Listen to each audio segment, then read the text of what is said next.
Voilà, ça c'est dit, ça c'est fait. Bienvenue pour un petit cours. Donc aujourd'hui, je n'ai pas de partenaire, donc on va travailler un peu la percu et on va travailler un peu le bâton. Pourquoi? Parce que en fait, dans tout l'aspect plus défense du jiu-jitsu, on a toute cette notion défense contre arme. Alors sincèrement, c'est un des trucs les plus compliqués qu'on ait. Défense sur arme, comme d'hab, vous courez, hein, c'est ce qui est le plus intelligent. Maintenant, il y a toujours des moments où on n'est pas en face. Alors, je vous invite, si vous avez un petit bâton, ça c'est les bâtons courts. Ils n'ont plus les bâtons de Kali, je ne sais pas où ils ont mis, je n'ai pas emmené les miens. Donc, un bâton court, c'est plutôt cool pour bosser. Et alors, certains aiment bien dire que si tu replies ton journal, ça te ferait un bâton. J'y crois pas trop, mais je ne me battrai pas avec mon journal replié, même si potentiellement on peut se dire que ça peut faire quelque chose. L'idée, c'est, comme tout, pour pouvoir se défendre, il est intéressant de savoir comment ça fonctionne et donc quelle est l'attaque derrière. D'accord?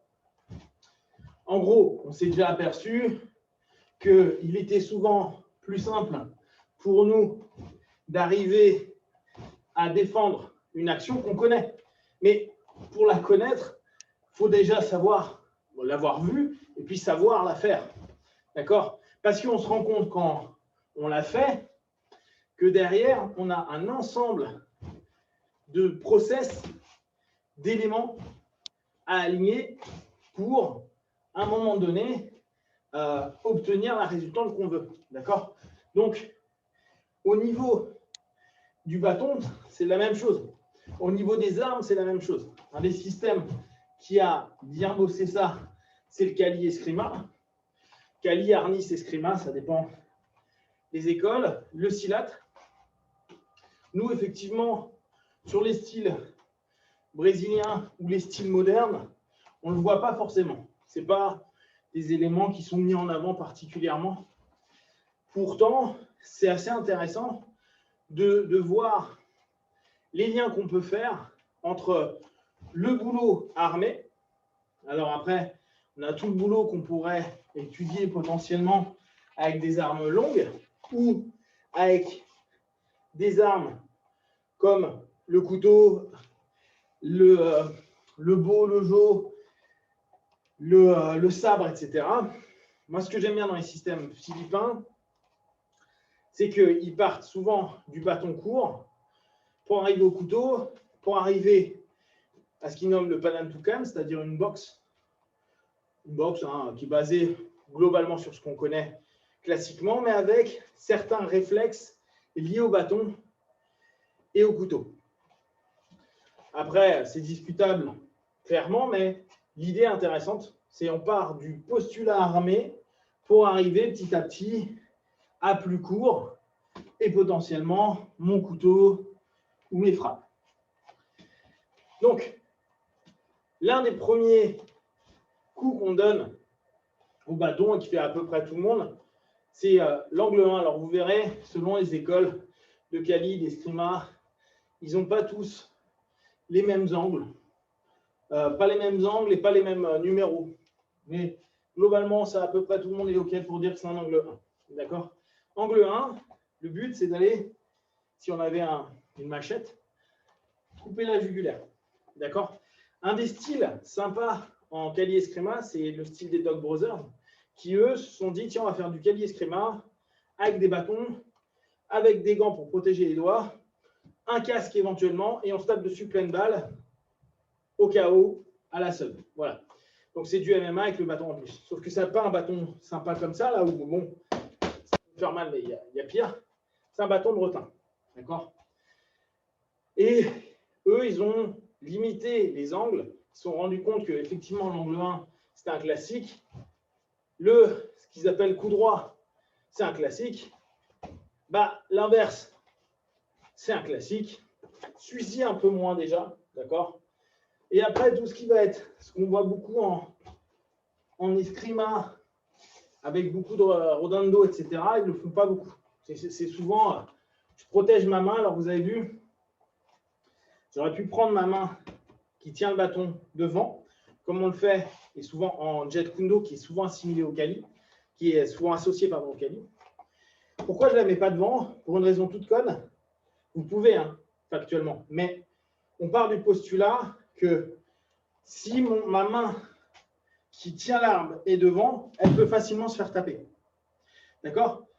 On pense toujours quand quelqu'un va percuter qu'il veut nous couper la tête, jugulaire ou autre. OK. Bon, là, on le voit avec les agressions actuelles. Effectivement, beaucoup de gamins ou autres attaquent directement au niveau du cœur, au niveau du thorax. Maintenant, je n'ai pas vu les vidéos et j'imagine que vous non plus, mais je ne sais pas si l'attaque au thorax se fait sur cet angle-là ou s'il se fait comme ça. Ce qui serait plus logique si on attaque le thorax, c'est de travailler de haut en bas. D'accord?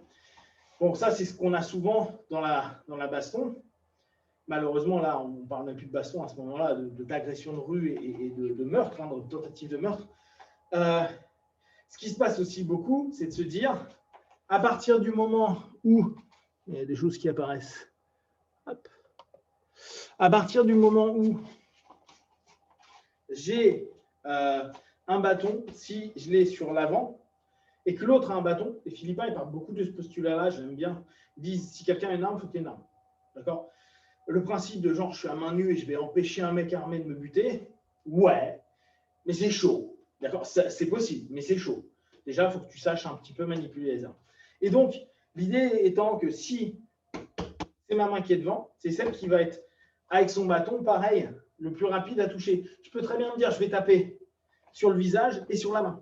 Ou je peux juste me dire, le danger est la main, je percute la main pour lui péter la main. Il y a un coup de bâton sur les métacarpes, ça fait très mal. Avant d'aller taper au niveau du visage. D'accord? Et quand il y a des combats qui se font justement armés, vous verrez que la plupart du temps, on fait attention à ce que l'arme la main qui a l'arme puisse être protégée pour pas qu'on nous pète la main et qu'on fasse tomber l'arme. Et après, si le gars en plus s'est dégagé, qu'on n'a pas pu gripper ou percuter, on va prendre très cher. Ou en cours, hein, bien sûr. Donc, vous pouvez, moi je vous conseille d'être plutôt sur l'arrière. Et là encore, hein, c'est très discutable, il y en a qui ne sont pas tout à fait d'accord. Il y a des styles de Kali qui sont vraiment que devant et des styles qui sont que derrière. À vous de voir. Donc, à ce moment-là, l'angle 1. L'angle 1, comme je vous dis, c'est taper au niveau de la jugulaire, où on pourrait imaginer, si j'avais une arme courte, donc le pugno, c'est-à-dire la base de mon bâton, on peut imaginer que c'est un couteau. Et dans ce cas-là, c'est rarement droit. Pourquoi on fait rarement droit? Parce que d'un point de vue corporel, ce n'est pas évident. Et souvent, vu que les gars veulent aller fort, ils prennent un angle pour pouvoir toucher. Donc, tentez, hein. Vous voyez, prenez comme ça, comme ils font dans les films. C'est chaud. Déjà, c'est complètement con. Si tu prends par l'absurde, tu vas te taper la tête. Et si tu vas voir la personne ici, tu n'as pas de force. Par contre, dès que tu es un peu décalé, là, tu as du jeu. D'accord? Donc, on pourrait revenir sur un angle 1. D'accord? J'attaque, jugulaire, torse, et je slash. Vraiment, je pense à couper la personne. Je pense à couper la personne. Et là, souvenez-vous, on l'a vu sur notre box de grappleur, où on n'est pas des gros percussionnistes. On pense à ça. On tournait la hanche. Vous vous souvenez? On est posé. On peut le faire très karaté, mais on a toujours la hanche qui va tourner. Et là, vu qu'on va avoir le bâton du poids et de l'inertie, c'est la même chose. Mon bâton, si je tape simplement comme ça, je ne dis pas que ça ferait pas mal, mais ce n'est pas hyper efficace. Par contre, si j'utilise ma hanche, je vais être beaucoup plus efficace. Et vous avez vu, en gros, ça reviendrait à boum, boum, boum. Je ramène. Et je reviens. Au niveau de nos postures de corps, on le connaît. On a déjà vu. 1, 2. D'accord? 1, boum, 2. Hop, et je reviens. Donc, angle 1, On cherche vraiment à couper. Un des dangers de l'angle 1, c'est de se laisser emporter, de revenir n'importe comment. Donc, l'idée, c'est angle 1 et je reviens. Comme si je faisais un roof au-dessus de ma tête. Il y a d'autres manières de ramener, hein, mais celle-ci, elle est simple. Donc, comme si je faisais un toit au-dessus de ma tête. Là, j'exagère le mouvement, mais en gros, c'est cette idée-là. D'accord? Pourquoi? Parce qu'on part potentiellement du fait que le mec puisse contrer, et il y a une technique classique qu'on utilise moins quand il y a du combat dur, qui s'appelle le toit, le roof. D'accord? Donc, cette notion-là, elle est intéressante. Notre angle 1, pour bien capter d'où ça arrive. L'idée étant de taper rarement court, parce qu'on n'est pas puissant court, mais plutôt long. C'est pour ça qu'on a une arme. Et imaginez si c'est en plus contondant, alors là, ça va permettre de vraiment trancher. Donc, on est sur cette notion, d'accord? On va un peu répéter. Vous n'hésitez pas à trouver quelque chose qui pourrait correspondre. Et passez bien votre hanche. Cherchez à aller couper et revenir. Souvent, vous allez voir quand les mecs font un peu de quali ou autre, on a toujours l'impression qu'ils se tapent les avant-bras. D'accord? On a souvent cette notion qu'on retrouvera en Wing Chun d'ailleurs. D'accord? Mais ce n'est pas pour la même raison. Bien que il y a beaucoup de travaux, ils appellent ça, c'est pas le papillon, mais c'est un nom spécifique, une espèce de couteau un peu spécifique au Wing Chun, où on retrouve certains mouvements proches des systèmes du sud-est asiatique. Et pourquoi je vais mettre ma main? C'est que parfois, si j'ai une machette ou autre, je pourrais connement être emporté, bam, et me couper ou me blesser. D'accord?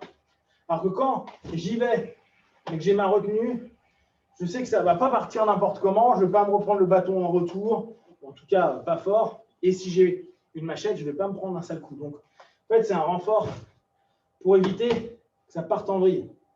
D'accord? Donc, 1,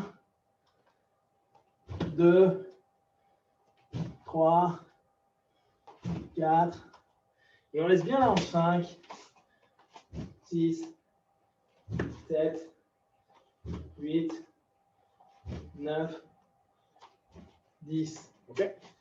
Donc, maintenant, on va voir ce principe de roof. Comme ça nous permet d'avoir cette espèce de retour un peu excessif pour l'instant. Le roof, ça nous permet quoi? C'est en gros, c'est comme en entaille. Vous savez, quand on est en train de protéger, ou souvent, on vous dit, tendez la main, d'accord? Cette notion-là, elle protège. Quand je percute aussi, bam, souvent, vous allez voir le gars poster sa main. On est un peu sur le même principe de se dire, en gros, le gars part sur un angle 1, et moi, je vais, avec mon bâton, avoir un support avec mon bras, pour ne pas me prendre le coup sur le bras, et protéger avec le bâton. Alors, là, on retrouve nos routines de grappling. Nos dynamiques, c'est quoi? Un bâton, ça fait mal. Ok, merci. Un couteau, je ne vous en parle pas, une machette. Ok, donc, nous, on tente de réduire la distance, sauf au couteau. Couteau, on l'a déjà vu, quoi, on l'a déjà vu. On a tenté de le voir, et on voit que c'est compliqué. Là, l'idée, c'est que si je prends pleine balle, un mec qui me fait en angle 1, pleine balle, et il y en a, ils le font en courant, c'est-à-dire ils arrivent, ils mettent tout leur poids. Donc, c'est pas en faisant jeune homme, d'accord, qu'on va s'en sortir. Dans les films, on voit les gars faire ça à un bras. Je veux bien, mais c'est chaud. Surtout qu'ils ont des glaives de ouf et tout. Ouais, ton axe. Donc, vous allez observer, hein, si je tape là, même en étant solide, vous voyez qu'il y a du jeu. Si le mec met tout son poids, boum, genre il fait un espèce de Superman punch en angle 1, il arrive, il court, il fait bah, et il y va. Ce qui arrive souvent, hein, surtout quand on est sur des combats où ça va dans tous les sens, où on a peur tous les deux de l'arme. Ce qu'on va devoir faire, c'est aller vers le partenaire. D'accord? Donc, c'est ne pas simplement avoir le bras, le renforcer avec la main. Et là, franchement, ça peut nous rappeler ce qu'on a déjà vu. Hop, en taille. Et avancer sur. Le avancer sur, il est important. Parce que, effectivement, si le gars est loin, il vaudra mieux que je parte sur le côté. Vraiment, mais là, mon déplacement sera même plus important que ce mouvement-là. Là, ça sera vraiment pour assurer et pour pouvoir remiser. Le truc, c'est que si le mec il va pleine balle, qu'on n'est pas en mouvement, et vu que nous, on est grappleurs, et que le mouvement, on va dire, on n'est pas fluide comme l'eau, on va à un moment ou à un autre devoir se poser. Okay? Et cette idée-là, c'est il rentre, il enclenche, et moi, je vais rentrer. Donc, comme si je partais sur un mec qui est en train de faire gauche, droite, gauche, et que je commence à voir qu'il a toujours la même dynamique. Et sur le dernier mouvement, ou le retrait du deuxième, je suis en train de rentrer dessus. OK? Ça, on sait faire. On connaît. Même principe. Là, pour l'instant, je ne descends pas les jambes. Je ne vais pas partir sur un single ou un double. Je coupe juste la distance. OK? Alors ça, on connaît très bien. Et je vais rentrer dessus en protégeant quoi? Ma ligne vitale, si possible, ma tête et tout ça. Mon bras, il peut prendre cher, hein, je dois accepter ça. Et je vais rentrer pour souvent aller choper le bras du partenaire. D'accord? Bon, là, tout seul, c'est chaud à vous montrer. Mais globalement, on a ce qu'on appelle souvent un snake, qui en gros, on l'a fait version Luta, BJJ et tout, c'est un overhook. Okay? Snake, ça fait plus style. Mais en fait, c'est un overhook. Donc, on rentre, le gars arrive sur angle 1, donc il est là pour me slasher tout ici. Mon idée est, bien sûr, dans l'absolu, ça serait taille sabaki, repartir et tout. Mais vous savez à quel point, entre la théorie et ce qui va se passer, il y a un delta. Donc, on va tenter protéger pour ne pas prendre le coup pleine balle dans la tête et que ça me slash. Je vais faire en sorte que mon bras ne soit pas trop bas.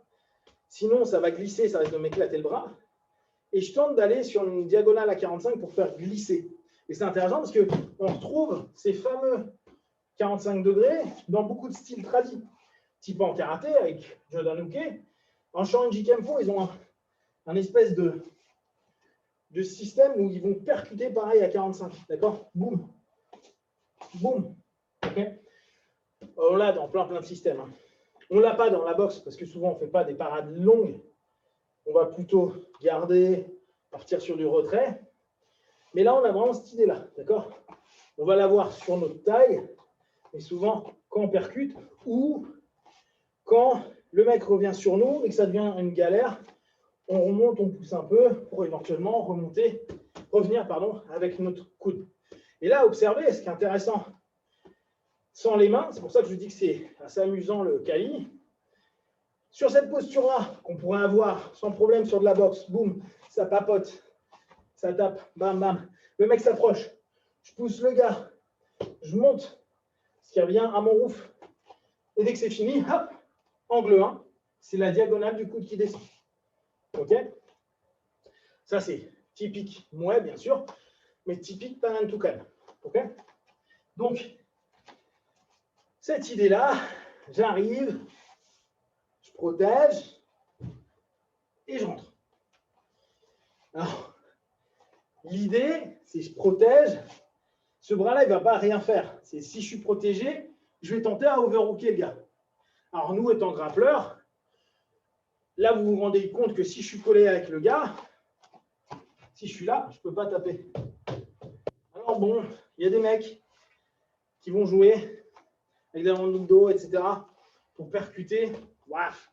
Moi, j'en ai reçu, ça ne m'a pas tué. Alors, ça peut ouvrir, ça peut faire mal, etc. Mais ce n'est pas ouf, d'accord? Quand nous, en tant que grappleurs, on se dit, un mec avec un bâton, coup de bol, j'ai un bâton, oh, super, j'ai un bâton sur moi. Je m'en sors en faisant un roof. Là, je prends l'overhook. J'avoue que moi, ça, je fais ça. Et je vais prendre le deuxième bras. Je vais percuter au parquet, je vais frapper à la tête, je vais coller, venir si possible, venir, comme on l'a déjà vu, sur un front deadlock, etc. Le grappling avec le bâton, ça existe, c'est pas évident et on tape rarement avec le bout parce que la force, là, c'est de taper de loin. D'accord? Boum. Si je suis proche, c'est déjà moins impactant. Et sincèrement, les mecs, ils vont avoir mal, mais ils pourront continuer. Par contre, on peut travailler avec le pugno. Et là, on revient avec cette base-là, là, où ça fait mal. C'est vraiment ça. Bah! D'accord? Ou angle 1, ou angle 2, qu'importe. Ça pique un peu. Ça ne tuera pas forcément. Il n'y a pas grand-chose qui nous tue d'ailleurs. Mais cette notion, parfois, l'idée, c'est d'aller chercher la gorge, ce qui n'est pas toujours simple.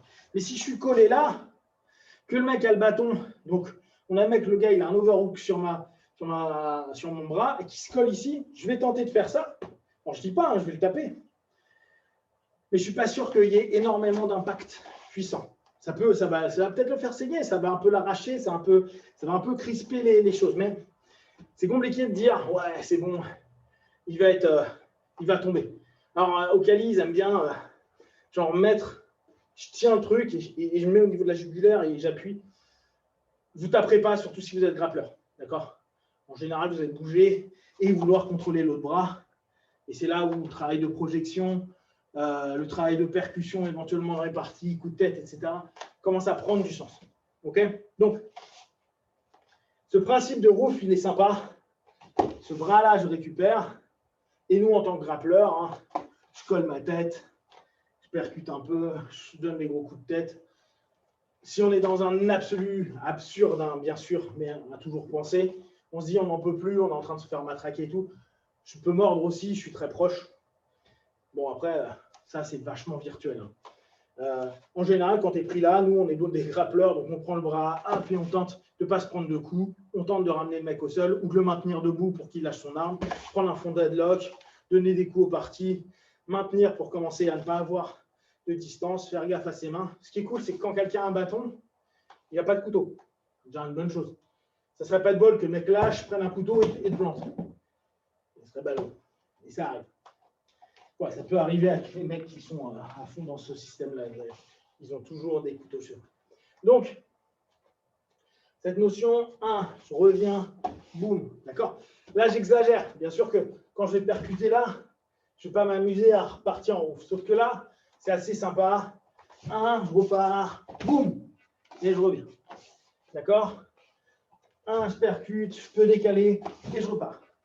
Alors là, je ne vous embête pas avec ça, mais vous avez vu, j'exploite une notion en triangle. En fait, vous verrez, comme dans le jiu-jitsu, la symbolique souvent du Kali, c'est lié au triangle. Et souvent, on dit, nos bases sont là, la pointe du triangle est ici, et on est souvent sur ces mouvements-là. D'accord? Bon. Ce qui est intéressant, c'est se dire, j'ai une percu, je ne reste pas dedans. Donc, je serai au sommet du triangle, je vais sur le côté. Je reviens, je vais sur ma deuxième base de triangle et je ramène ma jambe arrière sur la pointe. Et après, je peux revenir et je suis sur le même principe, d'accord? En gros, ça va être je ramène, je peux revenir, je repars, je continue sur un autre triangle. Ça, on pourra l'observer. Ce qui est sympa, donc, c'est angle 1, roof, je reviens, boum. Et pour les capoeiristes, ça ressemble un peu sur la jing, d'accord? Il y a vraiment les mêmes mouvements qui peuvent revenir. Voilà, je ne vais pas vous embêter 10 000 heures avec ça. Ce qui se passe surtout tout seul, mais pensez, si vous avez un bâton, posture, protection, faites gaffe, cette main doit être mobile, celle-ci aussi. D'accord? Souvent, en Kali, on ne reste pas là. Toujours la même chose. Si tu as un mec qui a le coup d'œil, tu as la main derrière, il se décale, boum, il percute ta main, tu serais mal. Donc, on est souvent en mouvement. D'accord? Comme si vous étiez en train de vouloir boxer, non pas enfermé, mais justement avec plein de fentes de corps. D'accord? boum, hop, je reviens, boum, je reviens et je repars. OK? Voyez ça, amusez-vous avec cette idée-là. Plus vous connaissez comment ça marche, plus il est possible de vous défendre avec une arme, sans arme, ouais, possible, mais chaud. Mais au moins déjà se rendre compte des principes de base. Je vous rappelle, on se voit à partir de juillet. Donc début juillet, l'académie réouvre que le mois de juillet. Après, c'est off en août. Donc, revenez pour qu'on puisse jouer ensemble au mois de juillet. On va être soft, très soft. Je préfère que vous ayez un juillet soft, un été détente et un septembre, on peut vraiment reprendre. Donc, pensez à venir, vous amuser avec nous et comme ça remet un peu en marche après quelques longs mois d'absence. Allez, à très vite tous.